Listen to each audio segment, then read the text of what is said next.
ಓಂ ಶ್ರೀ ಗುರುಭ್ಯೋ ನಮಃ ಹರಿ ಓಂ. ಓಂ ನಮಃ ಸೂರ್ಯ ಪಿತಾಮಹೋ ವ್ಯಾಸಃ ವಸಿಷ್ಠೋ ತ್ರಿಪರಾಶರಃ ಕಶ್ಯಪೋ ನಾರದೋ ಗಾರ್ಗ್ಯಃ ಮರೀಚಿರ್ಮುನಿರಂಗಿರಾಃ ರೋಮಶಃ ಪೌರುಷಶ್ಚೈವ ಚವನೋ ಜಮನೋ ಭೃಗುಃ ಶೌನಕೋಷ್ಟಾದಶಶ್ಚೇತಿ ಜ್ಯೋತಿಷ್ಶಾಸ್ತ್ರಪ್ರವರ್ತಕಾಃ. ನಮೋ ಋಷಿಭ್ಯಃ ನಮೋ ಮಹನ್ಭ್ಯಃ.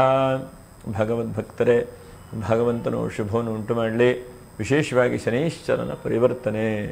ಶನೈಶ್ಚರನು ನೋಡಿ, ಇಷ್ಟು ದಿವಸ ಕರ್ಕಾಟಕ ರಾಶಿಯವರಿಗೆ ಅಷ್ಟಮ ಶನಿ ಆಗಿತ್ತು. ಈಗ ಶನೈಶ್ಚರನು ನವಮಕ್ಕೆ ಹೋಗ್ತಾ ಇದ್ದಾನೆ. ನವಮಕ್ಕೆ ಹೋದಾಗ ಏನು ವಿಶೇಷವಾದಂಥ ಫಲ, ಏನು ಶನೈಶ್ಚರನು ಅನುಗ್ರಹ ಮಾಡಬಹುದು ಎಲ್ಲ ವಿಷಯಗಳನ್ನು ಕೂಡ ನಾವು ತಿಳ್ಕೊಳ್ಳೋಣ. 29/3/2025 ಇಸ್ವಿಯಲ್ಲಿ ಕುಂಭರಾಶಿಯಲ್ಲಿ ಸ್ಥಿತನಾದಂತಹ ಶನೈಶ್ಚರನು ಮೀನರಾಶಿಗೆ ಪರಿವರ್ತನೆ ಆಗ್ತಾ ಇದ್ದಾನೆ. ಇಂತಹ ಸಮಯದಲ್ಲಿ ಪುನರ್ವಸು ನಕ್ಷತ್ರ 4ನೇ ಪಾದ, ಹಾಗೆ ಪುಷ್ಯ ನಕ್ಷತ್ರ 1, 2, 3, 4ನೇ ಪಾದ, ಅಶ್ಲೇಷ ನಕ್ಷತ್ರ 1, 2, 3, 4ನೇ ಪಾದ. ನೀವು ವಿಡಿಯೋ ಮುಗಿವರೆಗೂ ಕೂಡ ನೀವು ನೋಡ್ತಾ ಇರಿ. ಯಾಕಂದರೆ ಕರ್ಕಾಟಕ ರಾಶಿಯವರಿಗೆ ಹೇಗಾಗಿದೆ ಅಂತಂದರೆ, ಈ ಕಡೆ ಹಾವು ಸಾಯುವುದಿಲ್ಲ, ಕೋಲು ಮುರಿಯುವುದಿಲ್ಲ, ಇಂತಹ ಒಂದು ಪರಿಸ್ಥಿತಿಯನ್ನು ನೀವು ಕೂತಿದ್ದೀರಿ. ಒಳ್ಳೆಯದಾಗ್ತಾ ಇಲ್ವಾ? ಕನಸನ್ನು ಕಾಣ್ತಾ ಇದ್ದೀರಿ ನೀವು. ಬೆಟ್ಟದಂತಹ ಒಂದು ಕನಸು ನಿಮ್ಮ ಕನಸು ಜೀವನದಲ್ಲಿ. ಆದರೆ ತುಂಬ ಅವಸರ, ತುಂಬ ಅವಘಡಗಳು ಹೀಗೆ ನಿಮಗೆ ಆಗ್ತಾ ಇದೆ. ಯಾವುದು ಸರಿಯಾದಂತಹ ಒಂದು ತೀರ್ಮಾನವಾಗಲಿ ಅಥವಾ ಒಂದು ಜೀವನದಲ್ಲಿ ಎಲ್ಲಿಗೆ ಹೋಗಬೇಕು ಹೇಳುವಂತಹ ನಿರ್ದಿಷ್ಟವಾದಂತಹ ದಾರಿಗಳು ನಿಮಗೆ ಕಾಣ್ತಾ ಇಲ್ಲ. ದಾರಿ ಇಲ್ವಾ? ದಾರಿ ಇದೆ ನಿಮಗೆ. ಯಾಕಂದರೆ ಪ್ಲ್ಯಾನ್ ಮಾಡುವಂತಹ ವ್ಯಕ್ತಿಗಳು ನೀವು. ಹಾಗಾಗಿ ಪ್ಲ್ಯಾನ್ ಇಲ್ಲ ಅಂತಿಲ್ಲ. ನೋಡೋಣ ಶನೈಶ್ಚರನು ಏನೇನು ಮಾಡಬಹುದು. ಒಂದನೇದಾಗಿ ನೋಡಿ, ಭಾಗ್ಯಕ್ಕೆ ಶನಿಯ ಪರಿವರ್ತನೆ. ಭಾಗ್ಯದಲ್ಲಿರುವಂತಹ ಶನೈಶ್ಚರನು ಬಹಳ ಮುಖ್ಯವಾಗಿ ಏಕಾದಶ ಸ್ಥಾನವನ್ನು ನೋಡಲ್ಪಡ್ತಾನೆ. ಇದು ಬಹಳ ಒಳ್ಳೆಯದಾದಂಥದ್ದು. ಮತ್ತು ತೃತೀಯ ಸ್ಥಾನವನ್ನು ನೋಡಲ್ಪಡ್ತಾನೆ. ಇದು ಬಹಳ ಒಳ್ಳೆಯದು. ಮತ್ತು ಷಷ್ಠ ಸ್ಥಾನವನ್ನು ಕೂಡ ಶನೈಶ್ಚರನು ನೋಡ್ತಾನೆ. ಹಾಗಾಗಿ ಇದೆಲ್ಲ ಫಲಗಳು ಏನೇನು ಓವರಾಲ್ ಆಗಿ ಹೇಳ್ತಾನೆ. ಯಾಕಂದರೆ ನಿಮ್ಮ ಜಾತಕದ ಮೇಲೆ, ದಶಾಭುಕ್ತಿಗಳ ಮೇಲೆ ಸ್ವಲ್ಪ ವ್ಯತ್ಯಾಸಗಳು ಕೂಡ ಇರಬಹುದು. ನಾವು ಹೇಳುವಂಥ ಇದು ಗೋಚಾರ ಫಲ. ಗೋಚಾರದಲ್ಲಿ ಈ ಶನೈಶ್ಚರನನ್ನು ಸಾಮಾನ್ಯವಾಗಿ ಯೋಚನೆ ಮಾಡಿಕೊಂಡು ಹೇಳುವಂಥ ಫಲ ಆಗಿರ್ತದೆ. ಸಂಪೂರ್ಣವಾಗಿ ಇದ್ರ ಮೇಲೆ ತೀರ್ಮಾನ ಮಾಡ್ತೇನಪ್ಪ, ಇದ್ರ ಮೇಲೆ ಸರಿಯಾದಂಥ ನಿರ್ಧಾರ ಹೇಳುವಂಥದ್ದು ಬೇಡ. ಆದರೂ ಒಂದು ಸಾಮಾನ್ಯವಾಗಿ ಏನೇನು ಒಂದು ಒಳಿತು ಕೆಡುಕು ಆಗುವಂತಹದ್ದು ಎಂಬಂತಹ ವಿಷಯಗಳನ್ನು ನಾವು ತಿಳ್ಕೊಳ್ಳುವಂತಹ ಒಂದು ಪ್ರಯತ್ನ ಮಾಡೋಣ. ನೋಡಿ, ಬಹಳ ಮುಖ್ಯವಾಗಿ ನಾವು ಗಮನಿಸುವಂಥದ್ದು, ಇಷ್ಟು ದಿವಸ ಇಂತಹ ಸಮಸ್ಯೆಗಳು ಇದ್ದಿರಬಹುದು ಅಂಥೇಳಿ ಹೇಳ್ತೇನೆ ನಾನು. ಇದ್ದವರಿಗೆ ಇರ್ತದೆ. ಕೆಲವು ಜನರಿಗೆ ಸ್ವಲ್ಪ ಜಾತಕದ ಪ್ರಭಾವಗಳು ಚೆನ್ನಾಗಿದ್ದಾಗ ಬಹಳ ಉತ್ತಮವಾಗಿರಬಹುದು. ಒಂದನೇದಾಗಿ ಯಾವುದೋ ಕಾನೂನಿನ ತೊಡಕಿನಲ್ಲಿ ಒಂದು ಸ್ವಲ್ಪವನ್ನು ಉಳ್ಕೊಂಡಿರುವಂಥದ್ದು, ಹಣಕಾಸನ್ನು ಬೇರೆಯವ್ರಿಗೆ ಕೊಟ್ಟು ಒದ್ದಾಡ್ತಾ ಇರುವಂಥದ್ದು, ಕೊಟ್ಟವನು ಕಾಡಂಗಿಸ್ಕೊಂಡವನು ಇರುವುದ್ರ ಹಾಗಾಗಿರುವಂಥದ್ದು, ಮತ್ತು ಯಾವುದೋ ಒಂದು ಭೂಮಿಯ ವಿಷಯದಲ್ಲಿ ತೊಂದರೆಗೆ ಬಿದ್ದಿರುವಂತಹದ್ದು. 4ನೇದಾಗಿ ಬಹಳ ಮುಖ್ಯವಾಗಿ ದೊಡ್ಡ ಯಾವುದೋ ಒಂದು ಹುದ್ದೆಗೋ, ರಾಜಕೀಯ ವ್ಯಕ್ತಿಗಳಾಗಿಯೋ ಅಥವಾ ಒಂದು ಆದರ್ಶ ವ್ಯಕ್ತಿಯಾಗಿ ನಾನು ತುಂಬ ಸಾಧನೆ ಮಾಡ್ತೇನೆ ಅಂತೇಳಿ ಒಳಗಡೆಗೆ ಲವಲವಿಕೆ ಅಥವಾ ತರಾತುರಿಯಿಂದ ಸಿದ್ಧವಾಗಿದ್ದೀರಿ ನೀವು. ಆದರೆ ಅದಕ್ಕೆ ಸಮಯವೇ ಬರಲಿಲ್ಲ, ಕಾಯ್ತಾ ಇದ್ದೀರಿ. ಹೀಗೆ ಇಂತಹ ಒಂದಷ್ಟು ಚಿಂತೆ ಖಿನ್ನತೆಯಲ್ಲಿ ನೀವು ಇದ್ದಿರಬಹುದು ಅಂತೇಳಿ ಅನ್ನಿಸ್ತದೆ. ಹಾಗಾಗಿ ಇಂತಹ ಇದ್ದಂಥವರಿಗನಕ ಖಂಡಿತವಾಗೂ ಆ ಭಗವಂತನ ಇಚ್ಛೆಯಿಂದ ಬದಲಾವಣೆಗಳು ಕಾಣ್ತದೆ. ನೋಡೋಣ ಏನೇನು ಬಹಳ ಮುಖ್ಯವಾದಂಥ ಬದಲಾವಣೆ. ಒಂದನೇದಾಗಿ ದುಃಖಂ ದಿನೇಶಾತ್ಮಜಃ ಎಂಬುದಾಗಿ ಶಾಸ್ತ್ರ ಹೇಳ್ತದೆ. 29/3/2025 ಇಸ್ವಿಗೆ ಶನೈಶ್ಚರನ ಬದಲಾವಣೆ ಆಗಬೇಕು ಅಂತಂದರೆ ಅದು ಪೂರ್ವದಲ್ಲೇ ಸ್ವಲ್ಪ ನಿಮಗೆ ಬಹಳ ಮುಖ್ಯವಾಗಿ ಹಣಕಾಸಿಗೆ ಒಳ್ಳೆ ವ್ಯವಸ್ಥೆಯನ್ನು ಮಾಡ್ತಾ ಇದ್ದಾನೆ ನೋಡಿ ಶನೈಶ್ಚರನು. ಯಾಕಂದರೆ ಇಷ್ಟು ದಿವಸ ನಿಮಗೇನಿತ್ತು, ದುಃಖ ಇತ್ತು, ಚಿಂತೆ ಇತ್ತು. ಒಂದು ಗೌರ್ಮೆಂಟ್ ಕೆಲಸ ಆಗಬೇಕು ಅಂದ್ರೆ 10 ಸಲ 20 ಸಲ ಹೋಗಬೇಕಿತ್ತು. ನೀವು ಹೋದರೂ ಕೆಲಸ ಆಗ್ತಾ ಇರಲಿಲ್ಲ. ಒಂದು ಸರ್ವರ್ ಡೌನು, ಒಂದು ಆಫೀಸರ್ ಇರೋದಿಲ್ಲ, ಇನ್ನೇದಾಗಿ ಬೇರೆ ಯಾರೋ ಸಿಗ್ನೇಚರ್ ಹಾಕಬೇಕು, ಆ ವ್ಯಕ್ತಿ 1 ವಾರ ರಜೆ ಹಾಕಿದ್ದಾನೆ. ಹೀಗೆ ನೋಡಿ, ನೀವು ಯೋಚನೆ ಮಾಡಿ ನೋಡಿ. ಕರ್ಕಾಟಕ ರಾಶಿಯವರಿಗೆ ನಾ ಹೇಳೋದು ಹೌದು ಅಲ್ಲೋ ಅಂತೇಳಿ ಯೋಚನೆ ಮಾಡಿ ನೋಡಿ. ಎಲ್ಲೋ ಒಂದು ಕಡೆಗೆ ನಿಮ್ಗೆ ಹಾಗೇ ಒಂಥರ ಈ ಹೇಳ್ತಾರಲ್ಲ, ಬೇತಾಳ ಹಿಡ್ಕೊಂಡಂಗೆ ಅಂತ ಹೇಳ್ತಾರಲ್ಲ, ಈ ಗ್ರಹಣಗಳು ಹೇಗೆ ಒಂಥರ ಹಿಡ್ಕೊಂಡಿರ್ತದೆ ನೋಡಿ ಛಾಯೆ ಸ್ವರೂಪದಿಂದ, ಹಾಗೆ ನಿಮಗೂ ಕೂಡ ಇಷ್ಟು ದಿವಸ ಒಂಥರ ಛಾಯೆ. ಎಲ್ಲಿ ಹೋದರೂ ಏನೂ ಕೂಡ ಆಗ್ತಾ ಇಲ್ಲ. ಹೋಗುವಾಗೆ ಅನಿಸ್ತದೆ, ಅಪ್ಪ ಅವನು ಸಿಗುವುದಿಲ್ಲವನೋ ಅಂತ ಅನಿಸ್ತದೆ. ಹಾಗಾಗಿ ಎಷ್ಟಾಗುತ್ತೋ ಅಷ್ಟು ಅಂತಹದ್ದನ್ನು ಚಿಂತೆ ಬಿಟ್ಬಿಡಿ. ಇನ್ನು ಮುಂದೆ ಆ ಶನೈಶ್ಚರನ ದೃಷ್ಟಿಯಿಂದ ಒಂದು 20 ರಿಂದ 25 ಬದಲಾವಣೆಗಳನ್ನು ಶನೈಶ್ಚರ ಮಾಡಿಸ್ತಾನೆ. ಅದು ಏನೇನು ಅಂಥೇಳಿ ಹೇಳ್ತಾನೆ. ಪಾಯಿಂಟನ್ನೇ ಹೇಳ್ತಾ ಬರ್ತೇನೆ. ಯಾಕಂದರೆ ತುಂಬ ವಿಡಿಯೋ ಲೆಂತಿ ಆದಾಗ ನಿಮಗೂ ಕೇಳಲಿಕ್ಕೆ ಸಮಯ ಇರದೇ ಇರಬಹುದು. ಯಾಕಂದರೆ ಈಗ ನೀವೆಲ್ಲ ತರಾತುರಿಯಲ್ಲಿದ್ದೀರಿ, ಏನು ಮಾಡಬೇಕು ಅನ್ನುವಂಥದ್ದಲ್ಲಿದ್ದೀರಿ. ಶನೇಶ್ವರನು ಹಾಗಾಗಿ ಒಂದನೇದಾಗಿ ಶುಭವಾದಂಥ ಫಲಗಳನ್ನೇ ಅನುಗ್ರಹ ಮಾಡ್ತಾನೆ ಕರ್ಕಾಟಕ ರಾಶಿಯವರಿಗೆ. ಇದನ್ನು ನೀವು ಫಸ್ಟ್ ತಿಳ್ಕೊಂಬಿಡಿ. ಹಾಗೆ ಎರಡನೇದಾಗಿ ಶನೇಶ್ವರನಿಂದ ಬಹಳ ಮುಖ್ಯವಾಗಿ ಗಮನಿಸುವಂಥದ್ದು ಹಣಕಾಸಿಗೆ ಅನುಕೂಲಗಳನ್ನು ಮಾಡ್ತಾನೆ ಶನೇಶ್ವರನು. ಇಡೀ ದಿವಸ ಹಣಕಾಸು ಇರಲಿಲ್ಲ, ಒದ್ದಾಟ ಇತ್ತು, ತೊಂದರೆ ಇತ್ತು, ಹೀಗೆಲ್ಲ ಏನೇನು ಇತ್ತಲ್ಲ ನಿಮಗೆ, ಅದಕ್ಕೆಲ್ಲ ಸ್ಟಾಪ್ ಆಗ್ತಾ ಬರ್ತಾನೆ. ಇದು ಬಹಳ ಮುಖ್ಯವಾದಂಥದ್ದು. ಯಾಕಂದರೆ ಬಹಳ 10 ರೂಪಾಯಿಗೂ ಪರದಾಡ್ತಾ ಇದ್ದಾರೆ ಕೆಲವು ಜನ ಕರ್ಕಾಟಕ ರಾಶಿಯವರು. ಏನಪ್ಪ ಈ ಥರ ನನ್ನ ಜೀವನದಲ್ಲೇ ನೋಡಿರಲಿಲ್ಲ ನಾನು, ಎಷ್ಟು ದುಡ್ಡಿಗೆ ಸಮಸ್ಯೆಗಳು, ಏನು ಮುಂಚೆಲ್ಲ ನಾನು ಹೋದರೆ ಆದಾಯಗಳಾಗ್ತಾ ಇತ್ತು, ಆರ್ಥಿಕವಾಗಿ ಅನುಕೂಲ ಆಗ್ತಾ ಇತ್ತು, ಇವಾಗೆಲ್ಲ ಹೀಗಾಗ್ತಾ ಇದೆಯಲ್ಲ ಅಂಥೇಳಿ. ಒಂದನೇದಾಗಿ ಹಣಕಾಸಿಗೆ ಬಹಳ ಖುಷಿ ಪಡುವಂಥದ್ದು, ಆರ್ಥಿಕವಾದಂಥ ಸದೃಢವಾದಂಥ ವ್ಯಕ್ತಿಗಳು ನೀವು ಆಗುವ ಹಾಗೆ ಶನೇಶ್ವರನು ಮಾಡ್ತಾನೆ. ಈ ಎರಡನೇದಾಗಿ ಬಹಳ ಮುಖ್ಯವಾಗಿ ಗಮನಿಸುವಂಥದ್ದು ನಿಮ್ಮ ಆರೋಗ್ಯದಲ್ಲೇ ಏರುಪೇರು ಆಗ್ತಾ ಇದೆ ನೋಡಿ. ಒಂದು ಎದೆನೋವು ಬರುವಂಥದ್ದು, ತಲೆನೋವು ಬರುವಂಥದ್ದು, ಅಥವಾ ಸುಸ್ತಾಗುವಂಥದ್ದು, ಅಥವಾ ಯಾವುದೋ ಆಸಕ್ತಿಕರವಾದಂಥ ಮನಸ್ಥಿತಿಯೇ ಇಲ್ಲ. ಹಾಗಾಗಿ ನಮಗೆ ಆಸಕ್ತಿಯನ್ನು ಶನೇಶ್ವರ ಕೊಡ್ತಾನೆ. ಆಸಕ್ತಿ ಇದ್ದರೆ ತಾನೇ ಏನಾದರೂ ಮಾಡಲಿಕ್ಕಾಗ್ತದೆ. ಎರಡನೇದಾಗಿ ಆಸಕ್ತಿ ವೃದ್ಧಿಯಾಗುವಂಥ ಸಾಧ್ಯತೆಗಳು.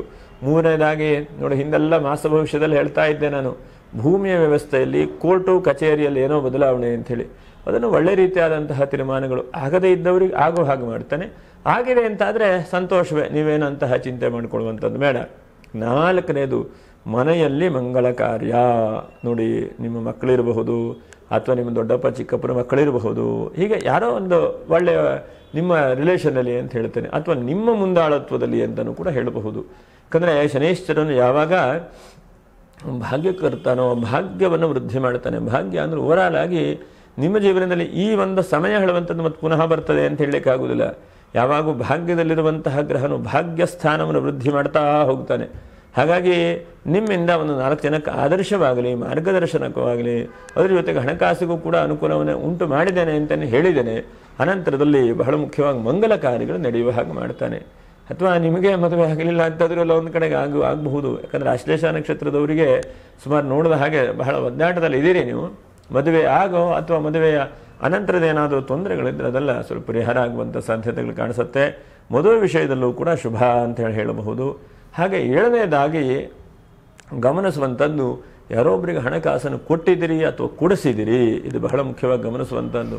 ನಿಮ್ಮ ಮನಸ್ಥಿತಿ ಹೇಗಪ್ಪ ಅಂತಂದರೆ ಏನಿಲ್ಲ, ಒಂಥರ ಬೋಳಶಂಕರನಾಗೆ ನಂಬಿ ಎಲ್ಲವನ್ನು ಕೂಡ ವ್ಯತ್ಯಾಸ ಮಾಡ್ಕೊಂಡ್ಬಿಡ್ತೀರಿ. ಯಾಕಂದರೆ ದುಡ್ಡು ಹೇಗೆ ಬರುತ್ತೆ ಯಾವಾಗ ಬರುತ್ತೆ ಹೇಳಿಲ್ಲ, ಅವನು ಕೇಳಿದ ತಕ್ಷಣ ಕೊಟ್ಟು ಬಿಡ್ತೀರಿ ನೀವು ಅಲ್ವಾ. ಹಾಗಾಗಿ ಕೊಟ್ಟಿರಬಹುದು ಅಥವಾ ಕೊಡಿಸಿರಬಹುದು. ಅಂತಹ ಕೊಟ್ಟಂಥ ಹಣ ಮರಳಿ ವಾಪಸ್ ಬರುವಂತಹದ್ದು. ಹೇಳ್ತಾರಲ್ಲ, ಗುಬ್ಬಿ ಪುನಃ ಗೂಡಿಗೆ ಯಾವಾಗ ಬರುತ್ತೆ ಅಂತ ಕೇಳಿದ್ರೆ ಈ ಸಮಯದಲ್ಲಿ ಬರಬಹುದು ಅಂತೇಳಿ ಹೇಳ್ತಾನೆ. ಮತ್ತು ಮನೆ ಮತ್ತು ವಾಹನ ಎರಡು ಬದಲಾವಣೆ ಮಾಡುವಂಥದ್ದನ್ನು ಮಾಡ್ತಾನೆ.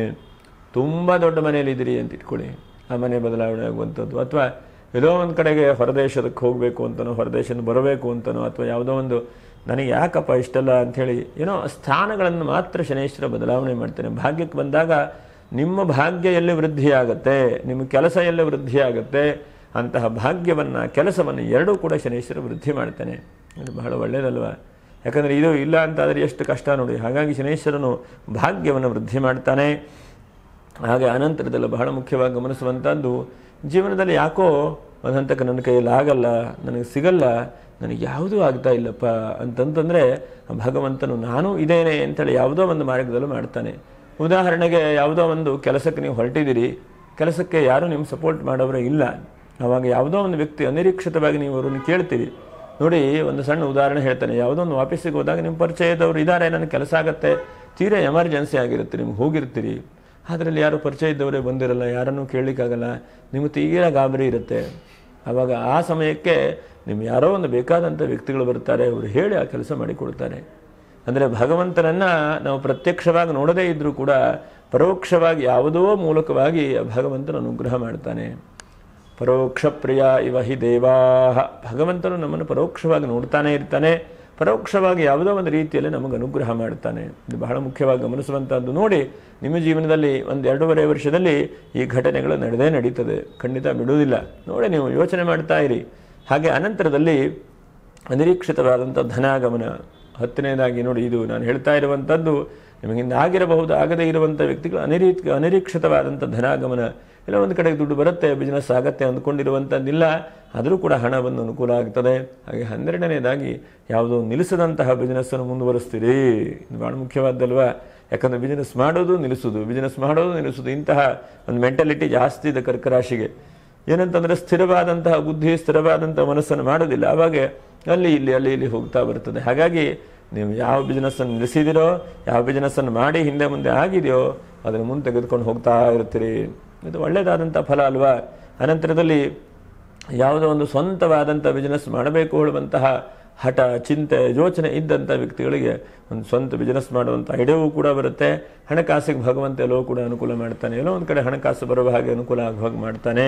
ಹಾಗೆ 15ನೇದಾಗ ನಾವು ಗಮನಿಸುವಂಥದ್ದು, ನಿಮಗೆ ಯಾರೋ ಒಬ್ಬರು ಅನಿರೀಕ್ಷಿತವಾಗಿ ತುಂಬ ಉಪಕಾರ ಮಾಡುವಂತಹ ವ್ಯಕ್ತಿಗಳು ಇವತ್ತೇ ಸಿಗಬಹುದು, ನಾಳೆಗೆ ಸಿಗಬಹುದು, ಆದರೆ ಓವರಾಲ್ 1-2.5 ವರ್ಷದ ಒಳಗಡೆ ಸಿಗುವಂಥ ಸಾಧ್ಯತೆಗಳಿದ್ದಾವೆ. ಹಾಗಾಗಿ ಒಳ್ಳೆ ರೀತಿಯಾದಂಥ ವ್ಯಕ್ತಿಗಳನ್ನು ವಿಶ್ವಾಸ, ಪ್ರೀತಿಯಿಂದ ಬೆಳೆಸ್ಕೊಳ್ಳಿ, ನಿಮಗೂ ಕೂಡ ಒಳ್ಳೆಯದಾಗುತ್ತೆ.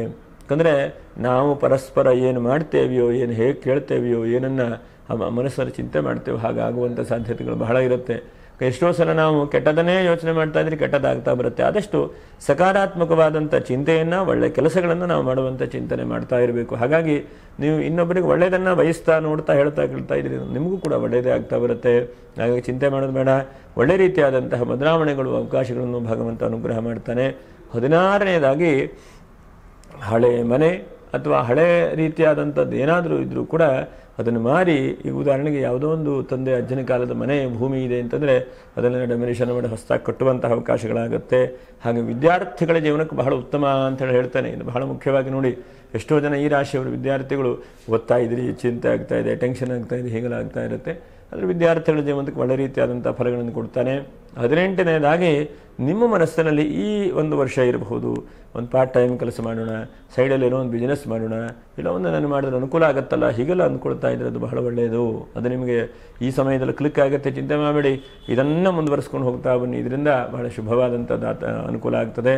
ಹಾಗೆ 10ನೇದಾಗಿ 20ನೇದಾಗಿ ನೀವು ಎಲ್ಲ ರೀತಿಯಾಗಿ ರಾಜಕೀಯ ವ್ಯವಸ್ಥೆ ಇರಬಹುದು ಅಥವಾ ಯಾವುದೊಂದು ಸಂಸ್ಥೆ ಇರಬಹುದು, ಇವರೆಲ್ಲ ನಿಮಗೆ ಗೌರವ, ಸ್ಥಾನಮಾನಗಳನ್ನು ಕೊಡುತ್ತೆ. ಯಾಕಂದರೆ ಶನೇಶ್ವರನು ಬಹಳ ಮುಖ್ಯವಾಗಿ ನಿಧಾನವಾಗಾದರೂ ಕೂಡ ಶಾಶ್ವತವಾದಂಥ ಸ್ಥಾನಮಾನಗಳನ್ನು ಕೊಡ್ತಾನೆ. ಹಾಗೆ ಉದ್ಯೋಗ ಕಳ್ಕೊಂಡಂಥವರು ಬಹಳ ಮುಖ್ಯವಾಗಿ ಗಮನಿಸೋ, ಅಷ್ಟಮ ಸ್ಥಾನದಿಂದ ಬಹಳ ಜನ ಕೆಲಸ ಕಳ್ಕೊಂಡ್ರಿ, ಕೆಲಸ ವ್ಯತ್ಯಾಸ ಆಯಿತು ಅಂತವರಿಗೆ ಕೆಲಸವೂ ಕೂಡ ಸಿಗುವಂಥ ಚಾನ್ಸಸ್ ಆಗ್ತದೆ. ಇನ್ನು ತೀರ್ಥಕ್ಷೇತ್ರಗಳಿಗೆ ಹೋಗುವಂತಹದ್ದು ಬಹಳ ಮುಖ್ಯವಾಗಿ, ತೀರ್ಥಕ್ಷೇತ್ರಗಳಿಗೆ ಹೋಗುವಂಥದ್ದು. ಯಾರೊಬ್ಬರು ಹೇಳಿರ್ತಾರಪ್ಪ, ನೀವು ಎಷ್ಟಾಗುತ್ತೋ ಅಷ್ಟು ಪೂಜೆ ಪುನಸ್ಕಾರ, ದೇವರ ಧ್ಯಾನ ಮಾಡು ಅಂತ ಹೇಳಿ, ನೀವು ಪುನಃ ಮಾಡುವಂಥ ಮನಸ್ಥಿತಿಯನ್ನು ಭಗವಂತ ಕೊಡ್ತಾನೆ. ಯಾಕಂದರೆ ಬುದ್ಧಿ ಕರ್ಮಾನುಸಾರಿಣಿ ಎಂಬುದಾಗಿ ಹೇಳಿದ್ದಾರೆ. ನಮ್ಮ ಹಿಂದಿನ ಜನ್ಮಾರ್ಜಿತವಾದಂಥ ಒಳ್ಳೊಳ್ಳೆ ಪೂಜೆಗಳನ್ನು, ಕರ್ಮಗಳನ್ನು, ದೇವತಾರಾಧನೆಯನ್ನು, ಧ್ಯಾನವನ್ನು ಮಾಡ್ತಾ ಇದ್ದರೆ ನಾವು ಮಾಡುವಂತಹ ಮುಂದಿನ ಕರ್ಮಗಳು ಕೂಡ ಒಳ್ಳೆ ರೀತಿಯಾಗಿ ಆಗ್ತದೆ. ಇಲ್ಲ ಅಂತಂದರೆ ಒಳ್ಳೆಯ ಸದ್ಬುದ್ಧಿಯೇ ಬರುವುದಿಲ್ಲ. ಸದ್ಬುದ್ಧಿ ಬರಬೇಕು ಅಂತಂದ್ರೂ ಕೂಡ ದೈವಾನುಗ್ರಹವೇ ಬೇಕಾಗತ್ತೆ. ಸದ್ಬುದ್ಧಿ ಕೊಡುವಂತಹ ಗ್ರಹ ಬುಧ, ಅದರ ಜೊತೆಗೆ ಶನೇಶ್ವರನು ಕೂಡ ಒಳ್ಳೆ ರೀತಿಯಾಗಿ ಕೆಲಸ ಮಾಡಪ್ಪ ಅಂಥೇಳಿ ಕೊಡ್ತಾನೆ. ಹಾಗಾಗಿ ನಿಮಗೆ ಈ ಒಂದು ಶನಿಯ ಬಲದಿಂದ, ಶನಿಯ ಪರಿವರ್ತನೆಯಿಂದ ಅವನು ಎಲ್ಲ ರೀತಿಯಾದಂತಹ ಏಕಾದಶ ರೀತಿಯಾದಂಥ ಬಲಗಳನ್ನು, ಅದರ ಜೊತೆಯಲ್ಲಿ ಶತ್ರುಗಳನ್ನು ಕೂಡ ನಾಶ ಮಾಡುವಂತಹ ಒಂದು ಯೋಗ ಭಾಗ್ಯಗಳನ್ನು, ಹಳೆ ವಸ್ತುಗಳನ್ನೆಲ್ಲ ಸೇಲ್ ಮಾಡುವಂಥದ್ದು. ಹಳೆಯದು ಯಾವುದಾದ್ರು ಇದ್ರೂ ಇದೆಲ್ಲ ಆಗಲ್ಲಪ್ಪ ಅಂತಂದರೆ ಅದಕ್ಕೆ ಸಮಯಗಳನ್ನು ವ್ಯರ್ಥ ಮಾಡಿಕೊಳ್ಳದೇ ಇರುವ ಹಾಗೆ ಜೀವನವನ್ನು ಸಾರ್ಥಕತೆ ಮಾಡಿಕೊಡುವಂತಹ ಬಹಳ ಮುಖ್ಯವಾದಂಥ ಸಮಯಗಳನ್ನು ಶನೇಶ್ವರನ ಅನುಗ್ರಹ ಮಾಡ್ತಾನೆ. ಸಂಪತ್ತು, ಸಮಯ ಎರಡು ನಿಮ್ಮ ಕೈಯಲ್ಲಿದೆ. ಇವಾಗ ಒಂದು ಕಡೆ ಸಂಪತ್ತಿದೆ, ಇನ್ನೊಂದು ಕಡೆಗೆ ಸಮಯ ಇದೆ. ಹಾಗಾಗಿ ಮುನ್ನುಗ್ಗುವಂಥ ಪ್ರಯತ್ನವನ್ನು ಭಗವಂತ ಮಾಡ್ತಾನೆ. ಇನ್ನು ತೊಂದರೆ ಇರುವಂಥವ್ರು ಏನಪ್ಪ ಪರಿಹಾರ ಅಂತಂದರೆ, ಪುನರ್ವಸು ನಕ್ಷತ್ರ 4ನೇ ಪಾದದವರು ಎಷ್ಟು ಸಾಧ್ಯ ಆಗುತ್ತೋ ಅಷ್ಟು ಸುಬ್ರಹ್ಮಣ್ಯನನ್ನು ಆರಾಧನೆ ಮಾಡಿ, ಅದರಿಂದ ಬಹಳ ಶುಭವಾಗುತ್ತದೆ. ಅನಂತರ ಪುಷ್ಯ ನಕ್ಷತ್ರದವರು ರಾಮನಾಮಸ್ಮರಣೆ, ಶ್ರೀರಾಮ ಜಯ ರಾಮ ಜಯ ಜಯ ರಾಮ, ರಾಮನಾಮಸ್ಮರಣೆ ಮಾಡಿ, ಅದೆಲ್ಲದಕ್ಕೂ ಕೂಡ ಸರ್ವದೋಷಕ್ಕೂ ಕೂಡ ಪರಿಹಾರವೇ ಇದೆ. ಹಾಗೆ ಆಶ್ಲೇಷ ನಕ್ಷತ್ರದವರು ನಾಗದೇವತಾ ಆರಾಧನೆ, ನಾಗನ ಪ್ರಾರ್ಥನೆ ಮಾಡ್ತಾ ಬನ್ನಿ. ಇದಿಷ್ಟು ಮಾಡಿದ್ರೆ ದೈವಾನುಗ್ರಹದಿಂದ ಎಲ್ಲ ಶುಭವಾಗುತ್ತೆ, ಮಂಗಲವಾಗುತ್ತೆ. ಯಾರ್ಯಾರಿಗೆ ತೊಂದರೆ ತಾಪತ್ರಗಳಿದೆಯೋ ಅಂಥವರು ಆದಷ್ಟು ಇದನ್ನು ಪರಿಹಾರಗಳನ್ನು ಮಾಡ್ತಾ ಬನ್ನಿ. ಇದಿಷ್ಟು ಮಾಡಿ ಯಾರಿಗೆ ಇಷ್ಟವಾಗಿದೆಯೋ ಅಂಥವ್ರು ಒಂದು ಲೈಕ್ ಮಾಡಿ, ಸಬ್ಸ್ಕ್ರೈಬ್ ಮಾಡಿ. ಮುಂದಿನ ವಿಡಿಯೋದಲ್ಲಿ ಭೇಟಿ ಮಾಡೋಣ. ನಮಸ್ಕಾರ. ಲೋಕಾ ಸಮಸ್ತ ಸುಖಿನೋ ಭವಂತು, ಸಮಸ್ತ ಸನ್ಮಂಗಲಾನಿ ಭವಂತು.